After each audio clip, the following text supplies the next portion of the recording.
Ассаламу алейкум, урматтуу биздин каналдын катталуучулары, туугандар, амансыздарбы? Ден соолуктар жакшыбы? Биздин каналда биринчилерден болуп жаткан болсоңуздар, подписацияны басып, Кудай кааласа биз менен чогуу болуңуздар. Бүгүн биз Seven Sky салон красотасындабыз. Кудай кааласа кыргыз эжелер красота ачкан экен, салон красота. Толук бир сүйлөшүп көрүп берелик, нелер бар, нелер жок. Кандайсыздар? Саламатсыздарбы? Куш келипсиздер биздин салонго. Кандай кызматтар бар эми? Бизде бардык сулуулук тармагында кызматтын бардыгы бар, бир гана косметологиядан башка. Жана обучениялар бар, парикмахерский услугаларды окуткан, жана ошондой эле ресницалар бар, маникюр, педикюр, жана башка каш, теневая растушевка. Ошо мужской, женский стрижкалар. Көбүнчө биз обученияга көп басым жасап атабыз азыр. Балдарды ушул, мисалы үчүн, мен бул сферада иштегениме уже 12-13 жыл болуп атат. Ошол бардык билген услуганын бардыгын өзүм эле алып кетип калбастан, башка инсандарга дагы, биздин келечектеги муундарга дагы окутуп үйрөткөнгө дагы аракет жасап баштадык. Бул жерде бир эле тейлөө кызмат эмес, ушундай обучениялар дагы бар, жана башка тейлөөлөр тоже бар. Бизде мастерлер иштейт, көптөгөн стаждары менен. Эң акыркы, самый последний стаждар бизде 2 жыл, 3 жыл. Анан маникюрчуса кызыбыз дагы бар бул жакта, ал уже 5 жылдан бери иштейт почти. Мен айтканымдай эле ошо 12-13 жылдан бери иштейм. Жана бардык сфераны окутуп үйрөткөнгө уже бардык лицензия, сертификат бардыгы бар. Жана ошолор башка. Негизи азыр заман өнүгүп, жеңил нерсеге кызыккандар көп, кыздар. Негизи балдар деле үйрөнсө болобу, эми жанагы педикюр, седикюрларга кыздарды окутасыздар. Балдаргадан болобу? Балдарга болот, конечно. Балдарга парикмахерский услугалар, например, барбершопторго барып иштесе болот. Азыр барбершопто көбүнчө кырманга көбүрөөк акча түшөт, атпайбы? Услуга кымбатыраак. Мен өзү 2018ден бери иштеймин. Салон иштетемин. Ага чейин орустар менен иштешчүмүн. Анан көбүнчө окудум, в основном иштеп окуп жүрдүм. Бул жерди ачканыбызга былтыр ушул мезгилдерде ачканбыз, көчүп келгенбиз. Ага чейин текстильскиде болчубуз. Метро текстильскиде, азыр уже ошо Рязанский проспектте. Эми баштадык ушу жерден обучение кылып, жана башка тейлөөлөрдү аткарганы. Метрого жакын экен негизи. Парковкалардан кеңири, жанакы той томолокто жанакы узун машиналар, лимузиндерден кирип кеткенге болот экен. Болот, парковкалар жакшы, жана бесплатный. Анан самый главный, бизде бардык эле машина менен келе бербейт да. Метро менен көбүнчө жүрөт, автобус менен жүрөт. Метрого 2 мүнөт алып жол.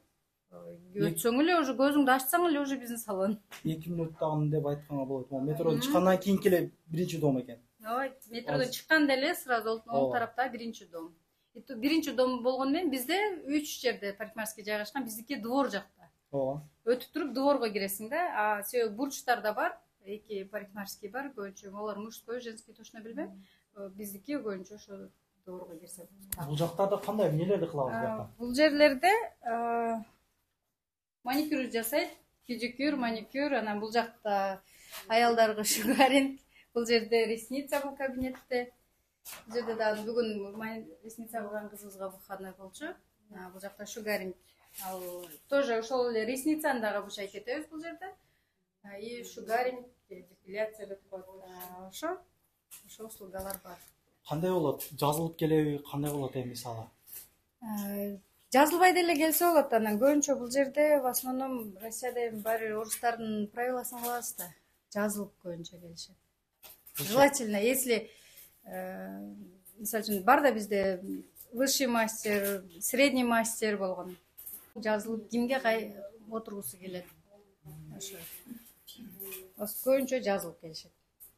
Эми туугандар, эң кызыгы, адрести айтып коеюн. Метро Рязанский проспекттен биринчи выходунан чыкканда, көргөзүп кой. Чыккандан кийин солго кайрылганда эле мини маркеттин аркы беркилери бар. Мындай эле өткөндө туугандар, мындай эле өткөндө жолдун домдун двор жагында. Рязанский проспект 77. Двор жака киргенде 3-подъездин жанында Seven Sky подвалда жайгашкан. Бул сертификаттарды ошол жана айтып өтпөдүмбү, окудум депчи. Мен Питерлерге барып окуп келдим. Көбүнчө колорист боюнча технолог колорист болуп эсептелем. Мен уже бул сертификаттарды в основном ошо чач боюнча окудум. Например, кара цветтен прям сразу светлыйга кантип чыгып кетет. Онун ичинде да толгон токой нерселер бар да. Ошон үчүн ар бир техниканы, ар бир красканы, ар бир даже стрижканын 1 сантиметр кырсаң дагы ошондон ар бирин окуйсуң да. Ошого барып ар бир сертификатты 2 күн окуп келген жерим болду, 1 жума барып окуп келген жерлерим болду. Башында мен Кыргызстандан баштагам. Кыргызстанда окудум. Кыргызстанда ошол сертификат эмес диплом алганмын. Кийин Кыргызстандан окуп келгенден кийин бул жерден иштедим, бирок бул жерде мен иштей албадым да. Анан бул жерде кайра заново дагы окудум. Еще иштеген жеримдегилер да окууларга жөнөтүп атты.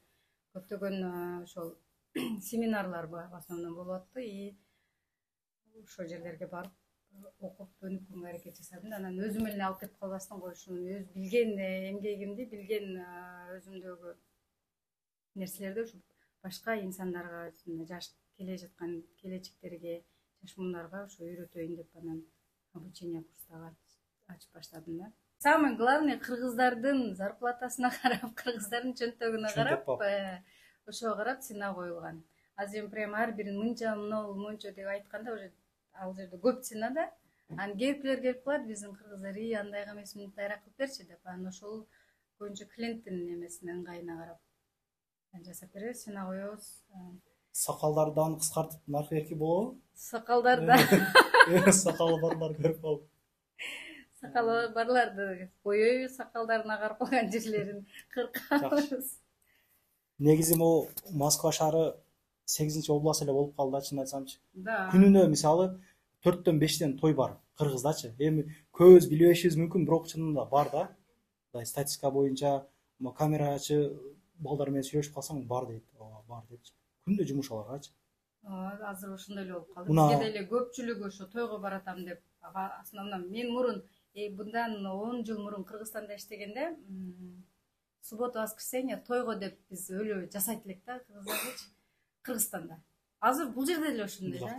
Пятница звонок кылат, Айпери, мен тоюм болуп атат эле. Анан кийин Айпери жентек болуп атат, Айпери мындай болуп атат.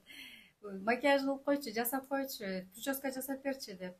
Ошо прическа, макияж, наращивание ресниц, ошолордун баардыгы ошол жерден жасалып кетишет. Кээде бизде бир эле күндүзү гана эмес да. Мисалы үчүн без выходной иштеп, выходной албай иштеген дагы эжелер бар да. Биз не обязательно 10-дон 9-га чейин, жоксо 9-дон 10-га чейин иштейбиз. Нет, биз запись болсо түнү 11-12-ге чейин отурабыз, негизи көбүнчө. Кээде болуп калат. Өтө жасангысы келип, евро ремонт болгусу келген эжелерди ночтагы калабыз да. Ночто да калып жасанткан күндөрүм болот да. Көбүнчө эле ошондой болуп калат. Ошо любой время чалып, любой время WhatsApp'тан же болбосо контакттан, Telegram'дан, любой жактан, соцсеттен чалсаңыздар, биз как штык жооп беребиз. Жанагы жеңелерибизди жасанткысы келип аткан акелер могу биякта толку аял кишилер иштейт экен, кулактандыруу. Ошол башка жактарга деле барып кылдырабыз, чөнтөк багып деп атат. Ошол келип кеңири эжелердин чачалдырып кетиңиздер, бири-бирибизге поддержка берип, биримдикте боло берелик, ишиңиздерге ийгилик. Кыргыздын кызматына жүрө бериңиз. Көп кырдуу талант эскенсиз. Жар айтып калам деп калдыңыз. Бардык нерселер боюнча кайласа боло береби? Эми ал тамаша сөз болоду. Келинди жасап эле кошо чыгып кетип жар-жарды айтабыз. Если что, комплект. Если что, даярданып турам. Биякта сиз өзүңүздүн адамдарын бар деп атпайсызбы? Бош болуп калайын. Мүмкүнчүлүк бар экен да. Чалыпчы. Жар-жар. Өтө жакшы. Ишиңиздерге ийгилик эже. Рахмат. Барыңыздарга сиздерге дагы ийгилик, чоң рахмат. Ушинтип келип кыргыздын керегине жарап, ушинтип бизди дагы жөн таштап койбостон, ошол жерде кыргыздар келип калыптыр, поддержка берип коелу деп келгениңиздерге чоңдон чоң рахмат. Кыргыз элим аман болуңуздар. Ушу бөтөн эл, бөтөн жерде жүрөбүз. Баардыгыңыздар аман эсен мекенибизге кайтууга насип этсин. Ишиңиздерге ийгилик, албан дөөлөттөрдү каалаймын, ийгиликтерди каалайм дагы бир жолу. барыбыз мекенибизге кетүүгө насип этсин. Чоң рахмат сиздерге дагы.